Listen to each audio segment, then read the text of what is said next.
أعوذ بالله من الشيطان الرجيم بسم الله الرحمن الرحيم والشمس وضحاها والقمر إذا تلاها والنهار إذا جلاها والليل إذا يغشاها والسماء وما بناها والأرض وما طحاها ونفس وما سواها فألهمها فجورها وتقواها قد أفلح من زكاها وقد خاب من دساها كذبت ثمود بطغواها إذ انبعث أشقاها فقال لهم رسول الله ناقة الله وسقياها فكذبوه فعقروها فدمدم عليهم ربهم بذنبهم فسواها ولا يخاف عقباها آمنت بالله صدق الله العظيم الحمد لله رب العالمين والصلاة والسلام على خاتم النبيين أما بعد فأعوذ بالله من الشيطان الرجيم بسم الله الرحمن الرحيم. Les chers frères en islam, répétez après moi. As-salatu was-salamu alayka ya Rasulallah wa ala alika wa ashabika ya Habiballah. As-salatu was-salamu alayka ya Nabiyallah wa ala alika wa ashabika ya Nurallah. Essayons de faire des bonnes intentions, car le prophète sallallahu ta'ala alayhi wa sallam a dit Innamal a'malu binniyat, les actions ne valent que par leurs intentions. Donc essayons de faire l'intention qu'Inch'Allah Zawajal, on essaiera d'apprendre la science religieuse, on essaiera d'obtenir l'agrément d'Allah Azzawajal à travers cela. On essaiera d'augmenter notre amour pour le prophète alayhi salatu wassalam, pour sa famille et pour les compagnons alayhim ridwan. On essaiera de mettre en pratique ce que l'on entendra. On essaiera de répondre à voix haute. Lorsqu'on entendra Sallu al-Habib, on répondra à voix haute Sallallahu ala Muhammad. Lorsqu'on entendra Tubu ilallah, on répondra à voix haute Astaghfirullah, et ainsi de suite, Inch'Allah Azza wa Jal. Il est rapporté que Cheikh Mohammed bin Suleiman al-Jazuli, rahmatullahi ta'ala alayh, a dit lors d'un voyage, l'heure de la prière débuta. Il débuta à l'endroit où je me trouvais. Il y avait un puits à côté. Un puits sans seau ni corde. Ce qui me perturba. C'est alors qu'une petite fille qui me regardait depuis le toit de sa maison me demanda « Que cherchez-vous » Je répondis « Un seau et une corde ». Elle me demanda « Quel est votre nom » Je répondis Mohammed bin Suleiman al-Jazuli, rahmatullahi ta'ala alayh. Elle s'exclama Vous êtes la personne dont le nom est si célèbre, mais vous n'êtes pas capable de tirer l'eau de ce puits. C'est alors que la petite fille, elle cracha dans le puits, ce qui fit remonter l'eau au point que le puits en déborda. Cheikh Mohammed bin Suleiman al-Jazuli, rahmatullahi ta'ala alayh, il accomplit alors les ablutions. Et il demanda à cette fille qui venait de faire une karama, un prodige, « Ma fille, dites-moi, comment avez-vous pu accomplir ce prodige, cette karama ?» Elle répondit, la petite fille, « J'ai récité la salat ala nabi, le Durud Sharif. Et par sa cause, le prodige, la karama, put s'accomplir. » Il ajouta, impressionné par cette fille pieuse, j'ai mis la ferme intention d'écrire un recueil de salat ala nabi de Durud Sharif, un livre sur la salat ala nabi, sur le Durud Sharif. Et ainsi, cette pieuse personne, Cheikh Mohammed bin Suleiman al-Jazuli, rahmatullahi ta'ala alayh, il écrivit un recueil de salat ala nabi de Durud Sharif qui jouira d'une très grande popularité. Le nom de ce livre est Dalailul Khairat. C'est un livre très connu, très connu à travers le monde islamique, que l'on passe du Maroc jusqu'à l'Indonésie, et dans n'importe quel pays, on trouve des exemplaires encore aujourd'hui de ce livre. Et ce savant aujourd'hui est enterré, il a son mausolée à Marrakech, au Maroc. Qu'Allah Azza wa Jal nous accorde à nous aussi l'amour de réciter les salat ala nabi, les duroud sharif sur notre noble et bien-aimé prophète sallallahu ta'ala alayhi wa sallam. Sallu ala al-habib sallallahu ta'ala ala Muhammad sallallahu alayhi wa sallam. Chers frères, essayons d'écouter une histoire par rapport aux martyrs de Karbala. Allama Maulana Sayyid Muhammad Na'imuddin Muradabadi rahmatullahi ta'ala alayhi a rapporté dans son livre Sawanehi Karbala. Sayyidina Wahb ibn Abdullah al-Kalbi était un jeune homme beau, au comportement remarquable, de la tribu des Bani Kalb. Il passa sa vie dans la joie. 17 jours après son mariage, sa mère étant veuve et n'ayant que lui, vint le voir et commença à pleurer. Écoutons pourquoi est-ce qu'il a pleuré. 17 jours après le mariage de son fils, qu'est-ce qui se passe? Sayyidina Wahb ibn Abdullah al-Kalbi, étonné, il lui demanda: « Chère mère, pourquoi pleurez-vous? Je ne me rappelle pas vous avoir désobéi durant toute ma vie et ne pourrai agir de la sorte même dans le futur. Il m'est obligatoire de vous obéir, ma chère mère. Et Inch'Allah Azza wa Jal, je vous serai obéissant pour le restant de mes jours. Chère mère, qu'est-ce qui cause votre peine et vous fait pleurer de la sorte? Chère mère, je suis prêt à sacrifier ma vie sur vos ordres. S'il vous plaît, ne soyez pas triste. » En entendant cela, sa mère se mit à pleurer encore plus fort et dit: « Ô mon cher fils, tu es la prunelle de mes yeux, tu es la paix de mon cœur, tu es l'unique fleur de mon jardin. Je t'ai élevé en faisant face à de terribles épreuves. Je ne peux me séparer de toi ne serait-ce qu'un instant.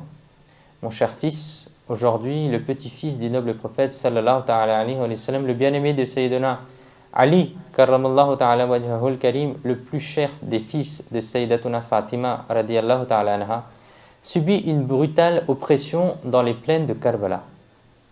Mon cher fils, est-ce possible que tu donnes ta vie pour l'imam Hussein, radiyallahu ta'ala anhu? Quelle serait notre honte si nous restions en vie alors que le petit-fils du noble prophète sallallahu ta'ala alayhi wa sallam est impitoyablement martyrisé. Garde à l'esprit mon amour pour toi. N'oublie pas les épreuves difficiles que j'ai traversées pour t'élever et sacrifie ta vie pour l'imam Hussein radiyallahu ta'ala. Le jeune marié Husseini, Sayyidina Wahb radiyallahu ta'ala, lui répondit avec humilité: ma chère mère, ce serait un grand honneur si je réussissais à sacrifier ma vie pour Sayyidina Hussein radiyallahu ta'ala. Et je me suis préparé de tout cœur pour agir de la sorte. Je souhaite juste passer un petit moment avec cette femme qui a tout donné pour moi et n'a regardé personne en dehors de moi. Je suis un peu inquiet au sujet de ses espérances et de ses désirs, car ça fait juste 17 jours que l'on s'est mariés. Si elle le souhaite, je lui donnerai la permission de vivre la vie qu'elle désire. La mère dit, un peu apeurée: mon cher fils, si jamais ton intention se trouve changée par sa cause, tu perdras ce privilège. C'est-à-dire, si elle réussit à te convaincre de ne pas aller défendre l'imam Hussein, alors tu vas changer d'avis. Le jeune marié Husseini, Sayyidina Wahb radiyallahu ta'ala, répondit: ma chère mère, l'amour qui me lie à l'imam Hussein radiyallahu ta'ala est si fort que personne ne peut l'éteindre et personne ne pourra briser ma détermination à sacrifier ma vie pour lui. Après avoir dit cela, il radiyallahu ta'ala se rendit auprès de sa femme et lui dit: le petit-fils du noble prophète sallallahu ta'ala alayhi wa sallam, le fils de Fatima radiyallahu ta'ala anhu, la fleur du jardin de Sayyidina Ali karramallahu ta'ala wajhahul karim, éprouve de grandes difficultés dans la plaine de Karbala. Des traîtres l'ont piégé et je désire sacrifier ma vie pour lui. Écoutons la réaction de son épouse, de sa femme qui vient de se marier avec lui il y a juste 17 jours. Qu'est-ce qu'elle dit? Elle lui dit, est-ce qu'elle va lui dire que reste, c'est pas grave, on vient juste de se marier, on va profiter un peu de la vie, on va faire autre chose, on va voyager, etc. Est-ce qu'elle a dit ça? Non, qu'est-ce qu'elle a dit? Elle a dit en entendant cela, son épouse dans le cœur soupira, dit: Ô toi, ô ma couronne, hélas, je ne peux participer à la bataille auprès de toi. La charia ne permet pas à la femme de partir sur le champ de bataille pour combattre. Malheureusement, je suis privé de cette bénédiction et je ne peux sacrifier ma vie pour l'imam Hussein radiyallahu ta'ala. Subhanallah. Voilà ce qu'elle avait dans le cœur. Elle voulait elle-même se sacrifier pour Sayyidina l'imam Hussein radiyallahu ta'ala. Tu as formulé l'intention de te rendre dans les jardins du paradis où les houris t'attendent pour être à ton service. Fais juste une chose pour moi. Lorsque tu iras au paradis, prends-moi avec toi, là où les houris te serviront aux côtés des membres de la noble famille du prophète sallallahu ta'ala alayhi wa sallam. Le jeune marié Husseini radiyallahu ta'ala anhu, il rejoignit alors l'imam Hussein radiyallahu ta'ala anhu, accompagné de sa femme pieuse et de son honorable mère. La jeune épouse dit: Ô fils chéri du noble prophète sallallahu ta'ala alayhi wa sallam, aussi rapide que tombe le martyr de son cheval, ce dernier arrive auprès des houris du paradis, qui le serviront avec dévouement. Il, radiyallahu ta'ala anhu, souhaite se sacrifier pour vous, alors que je suis démuni, je n'ai personne d'autre que lui, personne pour prendre soin de moi, je n'ai qu'un souhait, celui de ne pas être séparé de lui, c'est-à-dire de mon mari, lors du jour du jugement. Dans ce bas monde, je souhaite servir les femmes de votre famille, comme le font vos esclaves. Toutes ces volontés fussent faites en présence de l'imam Hussein radiyallahu ta'ala anhu. À Sayyidina Wahb radiyallahu ta'ala anhu de dire maintenant, c'est-à-dire son mari, il dit quoi? Il dit: Ô imam Hussein radiyallahu ta'ala anhu, si le paradis m'est accordé par l'intercession du bien-aimé prophète sallallahu ta'ala alayhi wa sallam, je souhaiterais faire cette requête: Ya Rasulallah, ô messager d'Allah sallallahu ta'ala alayhi wa sallam, laisse cette femme fidèle vivre à mes côtés. Après avoir dit cela, Sayyidina Wahb radiyallahu ta'ala anhu, il demanda la permission à l'imam Hussein radiyallahu ta'ala anhu et se dirigea vers le champ de bataille. Les troupes ennemies tremblaient de peur en voyant arriver sur elles ce cavalier au visage lumineux, tel la pleine lune, une lance à la main, un bouclier sur son épaule, en criant d'une voix retentissante les paroles suivantes: Imam Hussein radiyallahu ta'ala anhu est le chef, et quel bon chef! Il brille tel une lumière. Sayyidina Wahb radiyallahu ta'ala anhu, il arriva sur le champ de bataille tel la foudre, faisant montre de ses qualités de cavalier hors pair, de sa grande maîtrise de l'épée et en défiant les ennemis lors des duels singuliers. Quiconque acceptait de relever le défi se trouvait décapité. Les têtes de ses arrogants s'amoncelaient autour de lui. Les corps ensanglantés de ses ennemis jonchaient le sol. Un peu plus tard, il changea de direction avec sa monture. Il se rendit chez sa mère. Il lui dit: Ma chère mère, êtes-vous satisfaite de moi? Puis il se rendit auprès de sa jeune épouse et lui conseilla d'être patiente. Pendant ce temps, une voix se fit entendre sur le champ de bataille demandant: Y a-t-il quelqu'un ici pour se battre? Sayyidina Wahb radiyallahu ta'ala anhu remonta sur son cheval et se rendit sur le champ de bataille. La jeune épouse regardait son mari s'éloigner et les larmes coulaient sur son visage.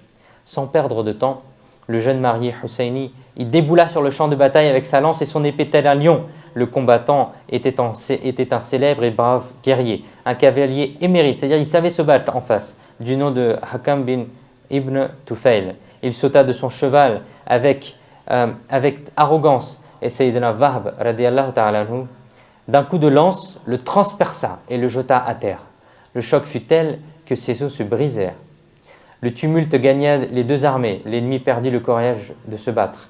C'est-à-dire, malgré qu'il y avait une énorme armée en face, Sayyidina Wahb radiyallahu ta'ala en duel avec l'ennemi, il arrivait à les battre. Quiconque osait le battre perdait la vie. Il continua à se battre avec bravoure et tuer l'ennemi jusqu'à ce que sa lance se brise. Ensuite, radiyallahu ta'ala anhu, il dégainait son épée et décapita tous les ennemis qu'il croisait. Excédé par le succès du jeune homme au combat singulier, le chef de l'armée ennemie, Amr ibn Sa'd, ordonna à ses hommes de l'encercler et de l'attaquer tous ensemble. C'est-à-dire qu'ils ont essayé de le défaire, mais pas un par un. Ils l'ont attrapé un peu de manière lâche pour le tuer. Et ensuite, Sayyidina Wahb radiyallahu ta'ala anhu, il était sérieusement blessé par cette attaque de lâche. Il tomba au sol et l'ennemi, au cœur empli de ténèbres, coupa sa tête bénie et la jeta en direction de l'armée de l'imam Hussein radiyallahu ta'ala. Ramassant la tête de son fils, se frottant le visage avec cette dernière, la mère de Sayyidina Wahb, radiallahu ta'ala, elle dit « Ô fils, mon brave fils, ta mère est satisfaite de toi. » La mère donna ensuite la tête à la jeune épouse. Une fois la tête en sa possession, son âme quitta son corps et rejoignit la jeune mère, le jeune marié Hussein. Qu'Allah Azza wa Jal vous accorde une demeure au Firdaus et vous immerge dans une rivière de miséricorde, rapporté dans Sawanihi Karbala. Mes chers frères en islam, avez-vous vu les grands bienfaits du dévouement à Ahl Bayt, à la famille du prophète sallallahu alayhi wa sallam, et quel enthousiasme à chercher le martyr. Un jeune marié d'à peine 17 jours a cherché le martyr. Un jeune marié d'à peine 17 jours combattant seul les troupes ennemies sur le champ de bataille et gagnant le paradis en goûtant au martyr. Des millions de salams pour la mère et l'épouse de ce jeune marié Husseini. Regardez le courage, la bravoure de cette mère et de son épouse lorsqu'il radiallahu ta'ala tomba martyr au pied de l'imam Hussein radiallahu ta'ala. Qu'Allah Azza wa Jal bénisse nos mères et nos sœurs avec l'enthousiasme des femmes de l'islam, les plus grandes et courageuses, afin qu'elles aussi élèvent leur descendance dans le chemin de la sunna et fassent en sorte que cette dernière se sacrifie pour l'islam et qu'elle voyage dans les Madini Qafla de Dawud islami. Sallu ala al-Habib, sallallahu ta'ala ala Muhammad, sallallahu alayhi wa sallam. Chers frères en islam, Allama Abul Faraj al-Jawzi, rahmatullahi ta'ala alayhi, rapporte l'histoire suivante dans Uyun al-Hikayat. Il y avait 3 jeunes frères musulmans syriens qui avaient rejoint l'armée islamique. Ils souhaitaient voyager à l'écart de cette dernière et ne pas attaquer l'ennemi avant de subir leurs attaques. Une fois, une grande armée envahissait les musulmans. Écoutez bien, c'est une belle histoire. Beaucoup de musulmans y tombèrent martyrs et nombreux musulmans y furent martyrs. Les 3 frères se disent, parce qu'ils étaient en retrait, ils ne voulaient pas se battre sur le front, et dirent « Nos frères musulmans font face à de grandes difficultés. Il nous est obligatoire de participer maintenant à cette guerre, sans nous soucier de notre propre vie. » Par conséquent, ils rejoignirent les musulmans restants. Ils leur dirent aux autres musulmans « Laissez-nous nous battre au front. Vous vous battrez derrière nous. Si telle est la volonté d'Allah Azza wa Jal, nous serons un soutien suffisant pour vous. » Après avoir dit cela, les 3 frères attaquèrent si violemment l'ennemi que ce dernier battit en retraite. Le roi chrétien, ayant observé le courage de ses 3 frères, confia à l'un de ses généraux. Écoutez bien, qu'est-ce qu'il lui dit à ses généraux? Il lui dit « Je ferai commandant en chef celui qui arrêtera ne serait-ce qu'un seul de ses 3 frères. » Parce que ces 3 frères, ils décapitaient à chaque fois l'ennemi et ils combattaient l'ennemi de façon à le mettre en retrait.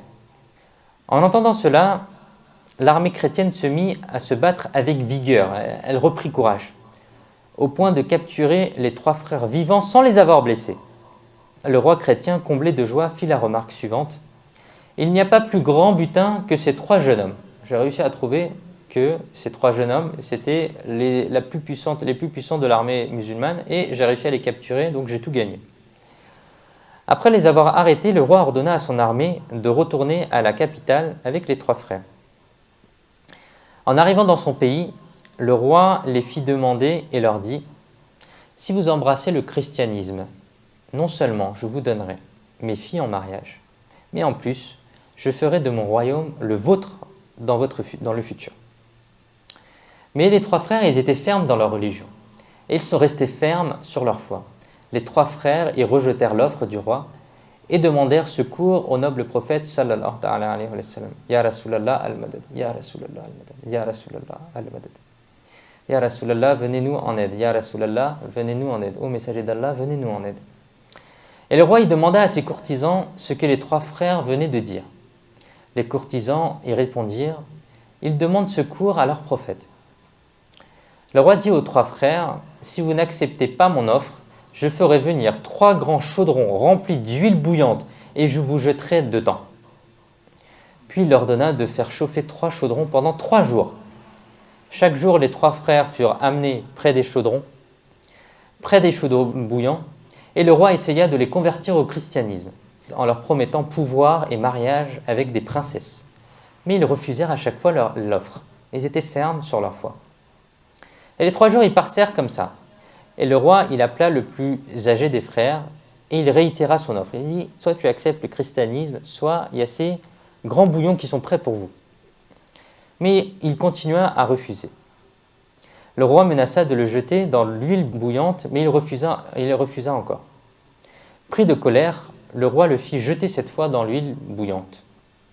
Sa chair et sa peau se mirent à brûler, et ses os remontèrent à la surface.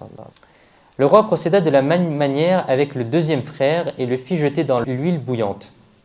Lorsque le roi vit à quel point ses frères restaient fermes, accrochés à leur foi dans de telles épreuves, pris de honte, il se dit en lui-même « Je n'ai jamais rencontré aussi courageux que ces musulmans. Qu'ai-je fait d'eux ?» Après cela, il appela le plus jeune frère et tenta de le faire dévier de l'islam. Mais il ne tomba pas dans son piège.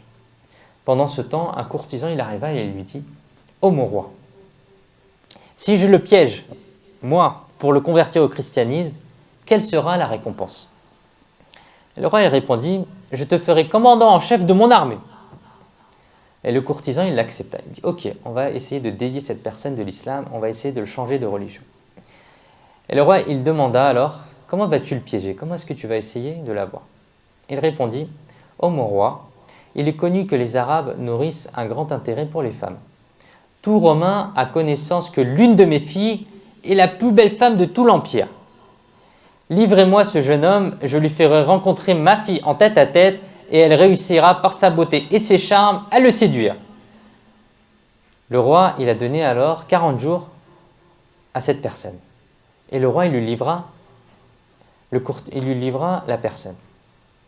Le courtisan, il prit le jeune homme chez lui et il raconta toute l'histoire à sa fille pour voir qu'est-ce qu'elle veut dire. Cette dernière, elle s'engagea à respecter la volonté de son père. Elle a dit « Ok, on va essayer de faire ça. » Le jeune homme, il commença à vivre avec cette femme.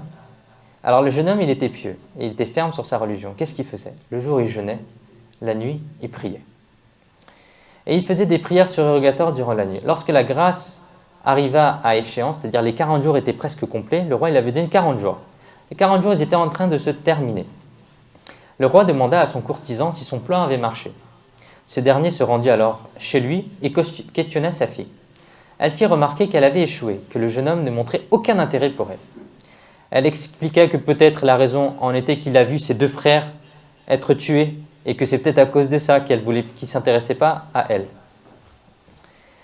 Par conséquent, elle suggéra à son père de demander au roi de rallonger la grâce, de donner encore un peu plus de jours pour qu'elle continue d'essayer de le séduire et de permettre tous les deux, au contraire, d'aller dans une autre ville, de changer d'air. Le père exposa la situation au roi.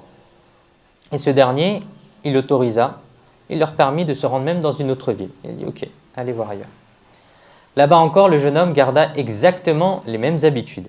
Il jeûnait le jour et il priait durant la nuit. Lorsqu'il ne resta plus que 3 jours avant que la fin de la grâce arrive, la femme vint auprès du jeune homme et lui dit spontanément « Je veux embrasser votre religion. » Et c'est ainsi qu'elle devint alors soudainement musulmane. Elle accepta l'islam en voyant la fermeté de ce jeune homme, en voyant la fermeté qu'il n'a pas dévié de sa religion, en voyant la fermeté avec laquelle il restait sur son point de vue, en voyant la fermeté avec laquelle il est resté attaché à l'islam. C'est la femme elle-même, en voyant le comportement de ce jeune homme, qu'elle a accepté l'islam. Et c'est pour ça que nous aussi, il faut qu'on ait un comportement exemplaire.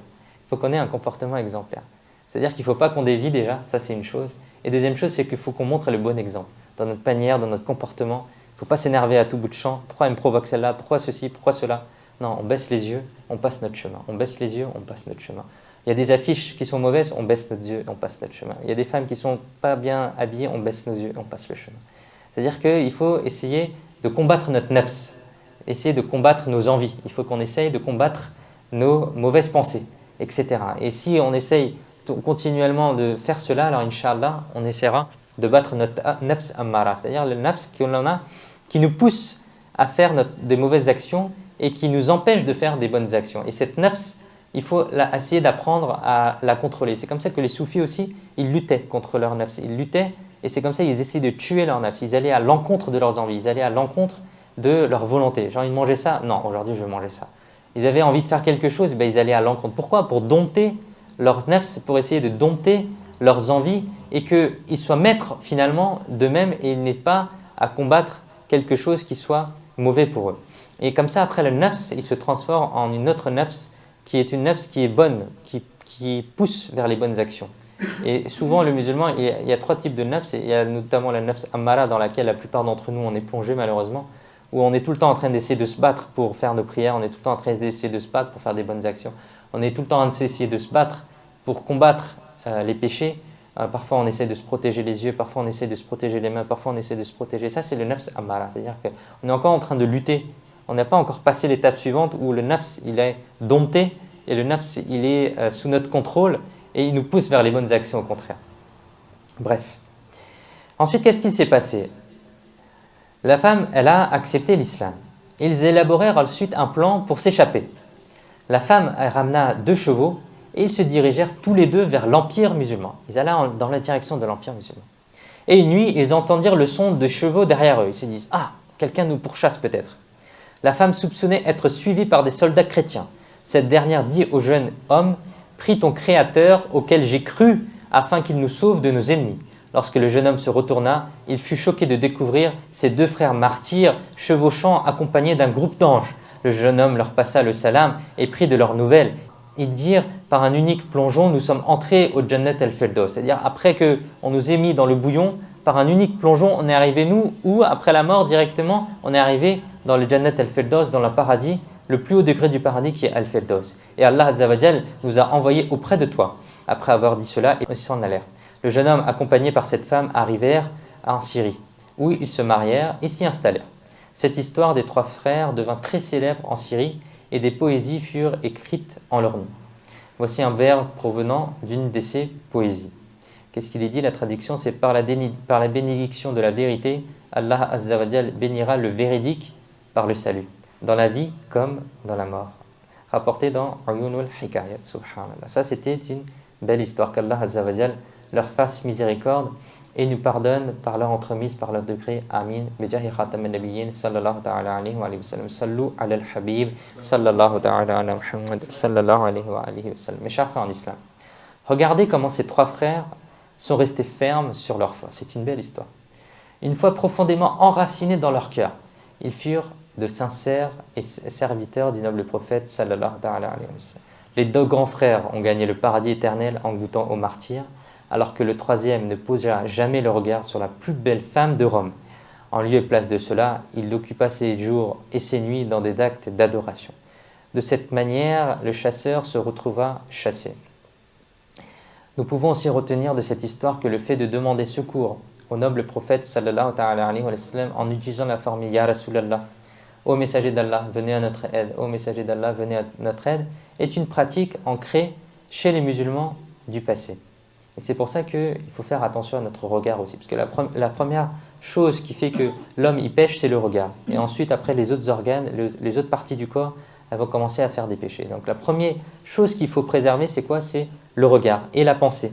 Arrêtez de penser à des mauvaises choses. Arrêtez d'entretenir les mauvaises pensées dans notre esprit. Et arrêtez de penser à des mauvaises choses. Mais pensez par exemple à la Kaaba, pensez à Madinatul Munawwara, pensez au prophète sallallahu alayhi wa sallam. Avoir des intentions pures et des choses pures dans la tête et se remémorer des bonnes choses. Se remémorer ces histoires, comme on essaye de les faire, qui nous permettent de tirer des leçons, qui nous permettent d'apprendre notre religion et qui nous permettent de nous revivifier notre foi. Ça nous permet de nous remotiver dans notre foi. Voilà comment est-ce que les pieuses personnes, elles ont vécu. Voilà comment est-ce que les pieuses personnes, elles ont fait leur vie. Voilà comment les pieuses personnes, elles ont lutté pour l'islam. Voilà comment les pieuses personnes, elles se sont préservées des péchés. Il y a aussi une autre histoire dans ce sens que, si j'essaie de remémorer, où il y avait quelqu'un qui était très beau. Et ensuite, une femme, elle a réussi à le coincer chez lui. Elle a réussi à le coincer chez lui. Et elle a fermé toutes les portes. Elle a demandé à toutes ses servantes de fermer les portes. Et les personnes, elles ne pouvaient plus sortir de la maison. Il n'avait plus aucun chemin. Et alors, qu'est-ce qu'il a fait? Il a dit, je veux prier 2 raka'. Il a fait 2 raka'. Et ensuite, il a dit, je ne trouve pas de chemin. Je n'arrive pas à savoir d'où je peux partir. Et ensuite, il a dit, je vais aller aux toilettes. Et là, il est allé aux toilettes. Et ensuite, il a pris toutes les impuretés qu'il y avait dans les toilettes, parce qu'à l'époque, c'était des toilettes, on tire la chasse d'eau et toutes les saletés, elles partent. C'était des toilettes où la saleté, elle reste, et ensuite, il faut changer le pot, il faut changer les toilettes pour les nettoyer. Et ensuite, il s'est barbouillé de toutes les saletés qu'il a pu trouver dans les toilettes, et il est ressorti comme ça. Et ensuite, il a fait peur à toutes les femmes qui étaient dans la maison. Et ensuite, il est monté sur le toit, si je me rappelle bien l'histoire, il est monté sur le toit de la maison, et il a sauté comme ça du toit de la maison. Et ensuite, il est parti comme ça. Et après, il est raconté que cette personne, elle sentait des parfums que personne ne sentait autour de lui. Et en fait, il a raconté que, dans le sens, il a vu le prophète sallallahu alayhi wa sallam en rêve après, et après il l'a parfumé. Ensuite, il a dit après ça, je ne me mets plus aucun parfum. Je n'ai plus besoin de me mettre aucun parfum, parce que le prophète sallallahu alayhi wa sallam, il est arrivé en rêve auprès de moi, il m'a mis un parfum que même aujourd'hui, je ressens et que les gens ressentent, et que je n'ai pas besoin, je n'utilise aucun parfum de ma vie. Et c'est uniquement le parfum que le prophète sallallahu alayhi wa sallam m'a mis en rêve, grâce auquel vous sentez aujourd'hui des bonnes odeurs autour de moi. C'est pour ça qu'il est important de se protéger le regard et de faire attention à quoi on regarde. S'il y a des affiches qui sont mauvaises dehors, on ne regarde pas. On essaie d'éviter de regarder les affiches, parce que finalement les affiches, en général, c'est quoi? C'est des femmes qui sont affichées, c'est des choses pour attirer l'œil qui sont affichées, et pour qu'on regarde ces choses-là, etc., etc. Donc il faut faire attention à notre regard, et c'est comme ça aussi qu'on va goûter au plaisir de la prière. C'est-à-dire que c'est la personne qui arrive à protéger son regard, eh ben, il a le lazat, il a le goût de la prière. Cette personne-là, elle arrive à avoir, lorsqu'elle fait la prière, là, elle dit ah, si seulement je pouvais encore continuer à prier, si seulement je pouvais encore continuer à prier. C'est-à-dire que, comme la personne, elle va avoir beaucoup, par exemple, je sais pas, elle va avoir une passion, elle va jouer à des jeux, elle va regarder des séries, elle va regarder la télé, etc. Elle est prise par ça et elle reste dans son péché. Shaitan, il le met dans ce péché, il la pousse, la personne, à toujours faire ses péchés. Et bien, de la même manière, si une personne a fait des actes pieux, elle arrive à protéger son regard, et ben, elle va avoir le goût de la prière, elle va avoir le goût des bonnes actions, et elle va avoir toujours envie de rester dans ces bonnes actions-là, parce qu'elle y trouve l'apaisement du cœur, elle y trouve l'amour pour Allah Azza wa Jalla, elle y trouve l'amour du prophète sallallahu alayhi wa sallam. Et là, après, elle reste dans ça, elle reste dans ça. Et après, comme une pièce personne, elle disait, lorsqu'elle priait toute la nuit, elle disait, oh Allah Azza wa Jalla, tu as fait une nuit aussi courte. C'est-à-dire que la personne, elle a fait tellement de prières durant la nuit, tellement de prières durant la nuit, qu'elle n'a pas vu la nuit passer. Elle était tellement plongée dans ses adorations qu'elle n'a pas vu le temps passer. Et après, elle dit, oh Allah Azza wa Jalla, lorsque l'heure de la Fajr, elle arrive, le matin, il arrive, elle se dit, oh, ya Allah Azza wa Jalla, tu as fait une nuit si courte, j'ai même pas vu le temps passer alors que je faisais ton adoration. C'est pour ça qu'il est important, encore une fois, de se plonger dans les adorations, mais en se plongeant dans les adorations, il faut essayer de rester concentré. En essayant de rester concentré, je suis auprès de qui je fais ma prière, devant qui je fais ma prière. Et il est dit, par exemple, dans un hadith, que faites la ibada, faites la prière comme si Allah Azza wa Jal, comme si vous voyez Allah Azza wa Jal. Et si vous ne pouvez pas faire ça, alors dites-vous au moins que Allah Azza wa Jal, il vous regarde. C'est-à-dire qu'il faut faire attention à nos pensées, il faut faire attention à ce qu'on regarde, il faut faire attention où est-ce que on met nos pensées dans la prière. Bref, qu'Allah Azza wa Jal nous permette de faire cela. Quelle est grande, mes chers frères, et honorable ambition de ce jeune Syrien. Quelle détermination et fermeté à garder sa foi. Méditons un instant. Ses deux frères sont tombés martyrs devant lui, mais sa détermination, elle ne fut pas éteinte pour autant. Aucune menace ne l'effraya, les épreuves de la prison n'affecta pas son incroyable détermination. Les nuages noirs des difficultés ne purent occulter le brillant soleil de son ambition. La tornade d'épreuves ne put faire trembler le rocher de sa fermeté. Le serviteur d'Allah Azza wa Jal et du bien-aimé prophète sallallahu ta'ala alayhi wa sallam ne se souciait pas de toutes les épreuves de ce bas monde. Au lieu de cela, il fit bon accueil à chaque épreuve qui le ferait tomber dans le chemin d'Allah Azza wa Jal. De plus, les richesses et la beauté de ce monde ne purent le tenter de le dévier. Et il rejeta par l'amour de l'islam toutes les mauvaises choses qui arrivaient à lui. Enfin, Allah Azza wa Jal, il créa les causes de sa libération. Cette femme roumaine embrassa l'islam et ils purent même se marier. Mes chers frères en islam, si on aspire à nous aussi à la réussite dans ce bas monde et dans l'au-delà, essayons de prendre l'habitude de voyager avec les serviteurs du noble prophète sallallahu alayhi wa sallam dans les Madini Qafla afin d'y apprendre la sunna, pratiquer le fiqh al-Madina et remplir le livret de Madini Ina'amat que vous transmettrez à votre responsable dans chaque zone dans le cadre des mois islamiques, Inch'Allah Azza wa Jal. Chers frères en islam, il y a un hadith rapporté de manière indirecte par Sayyidina Hassan al-Basri radiyallahu ta'ala anhu qui dit « L'amour de ce bas monde est la racine de tous les maux. » C'est-à-dire que la dunya, il ne faut pas qu'on la mette dans le cœur. La dunya, c'est pour garder à l'extérieur. On peut gagner, il faut gagner de l'argent. On a besoin de subvenir aux besoins de notre famille, on a besoin de subvenir aux besoins de nos enfants, etc. C'est important. C'est-à-dire qu'il faut travailler, c'est important, pour ne pas avoir à tendre la main devant quelqu'un et ne pas être un mendiant. Donc il faut faire les causes pour qu'on gagne des choses. Mais il ne faut pas que l'amour de ce bas monde rentre dans notre cœur. Mais le cœur de Yazid, celui qui a été à l'origine du martyre de l'imam Hussein, radiyallahu ta'ala anhu, son cœur était enfoui dans les tréfonds de ce monde éphémère. Il était connu pour être avide de popularité, d'autorité et de pouvoir. Oubliant les conséquences, il se salit les mains avec le meurtre de l'imam Hussein radiyallahu ta'ala anhu et de ses compagnons bénis alayhim wa ridwan. Ce massacre commis à Karbala, c'est-à-dire aujourd'hui en Irak, pour le pouvoir ne pouvait prolonger son règne. Son règne dura seulement 3 ans et 6 mois. Allahu Akbar.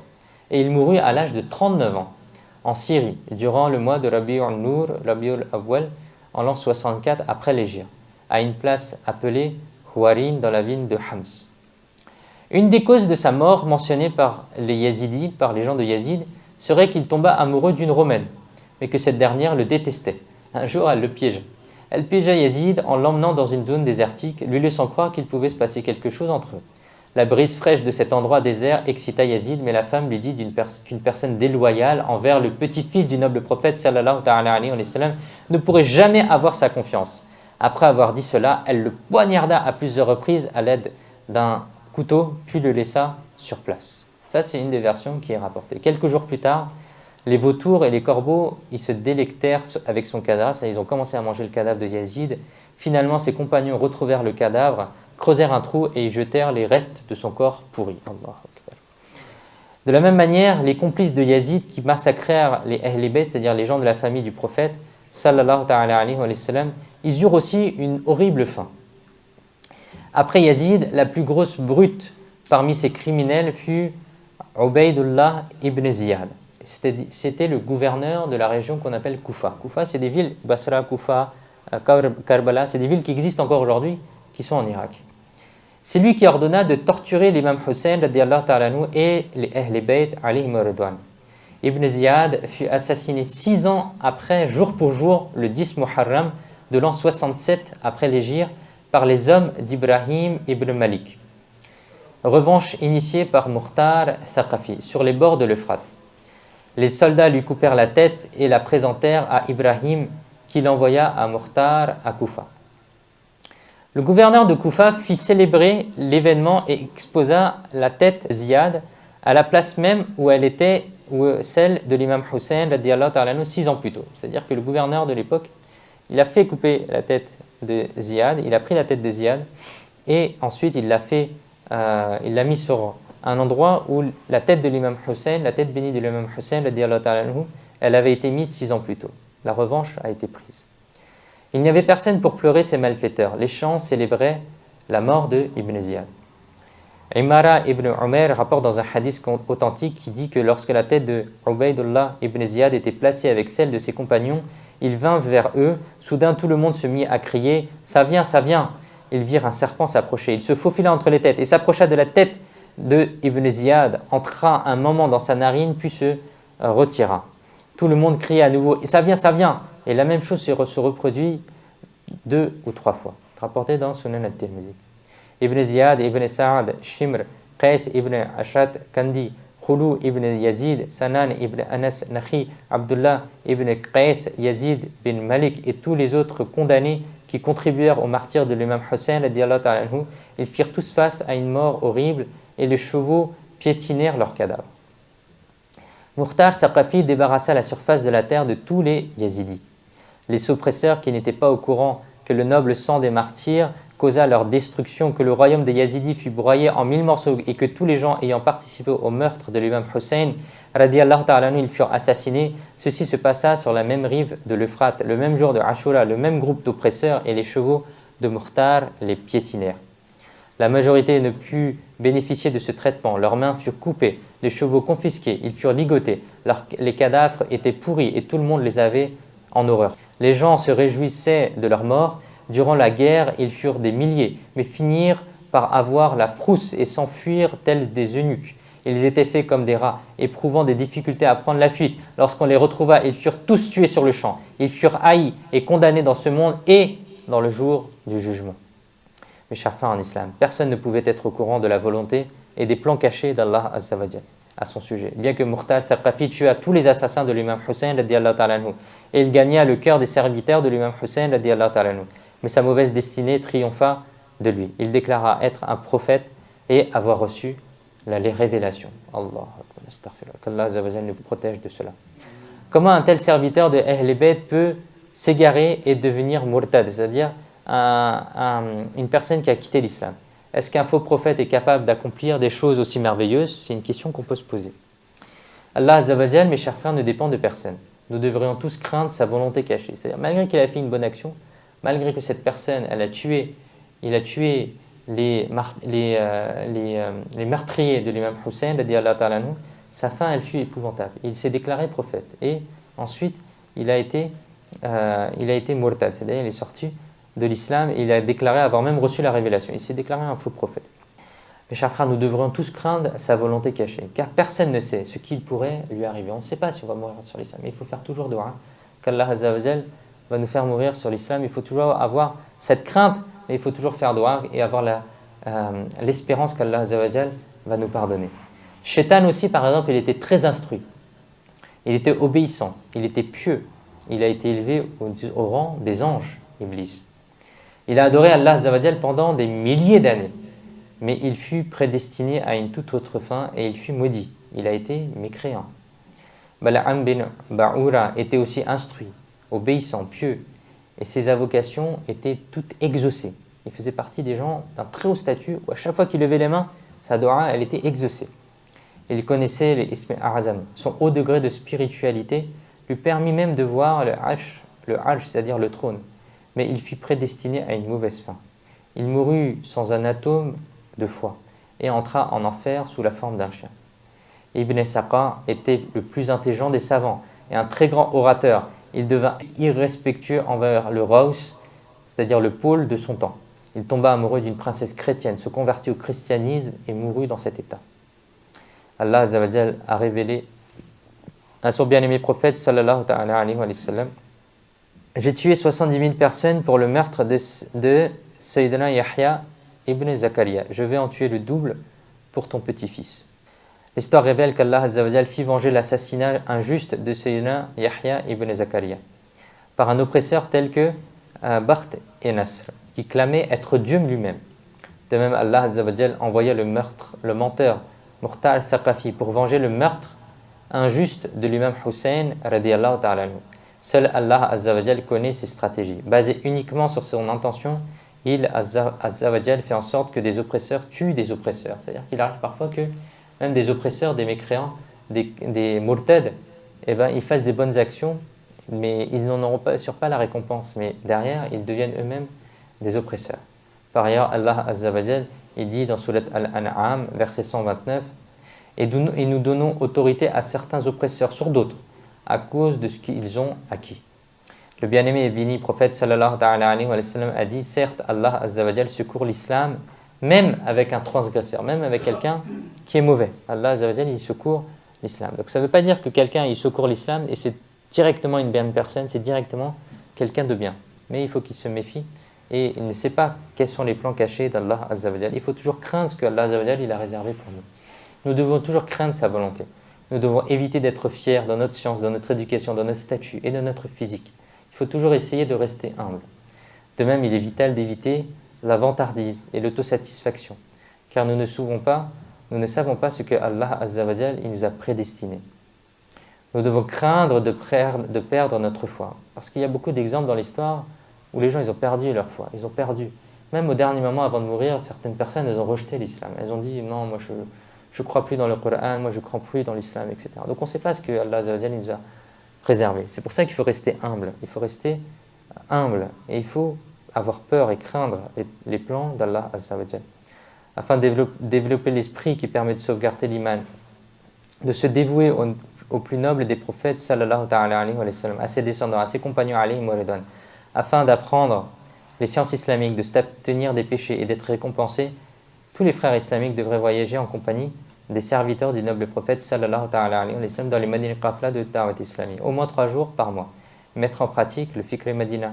Les frères et sœurs islamiques devraient remplir le livret que Amir al-Sunnat, Maulana Ilyas At-Al-Qadari, les avis d'Ahmad Barakatuhum Aliya a donné, et le soumettre aux frères et sœurs islamiques responsables de leur localité. Ô Allah Azza wa Jal, par le degré de ton bien-aimé prophète sallallahu ta'ala alayhi wa sallam, ses compagnons, l'imam Hussein et les martyrs de Karbala radiyallahu ta'ala, nous préserve notre foi. Accorde-nous notre sécurité dans la tombe et au jour du jugement. Pardonne-nous sans devoir rendre de compte. Ô Allah Azza wa Jal, accorde-nous le martyr avec l'iman à l'ombre du dôme vert, plongé dans les visions de ton bien-aimé prophète sallallahu ta'ala alayhi wa sallam. Accorde-nous le privilège d'être enterré dans le Jannatul Baqi, le cimetière à Madinatul Munawwara, et accorde-nous la bénédiction de faire partie du voisinage de ton bien-aimé prophète au Jannat al-Firdaus. Amin. Bijahi khatam al-nabiyyin sallallahu ta'ala alayhi wa alihi wa sallam. Sallu ala al-habib sallallahu ta'ala ala Muhammad sallallahu alayhi wa sallam.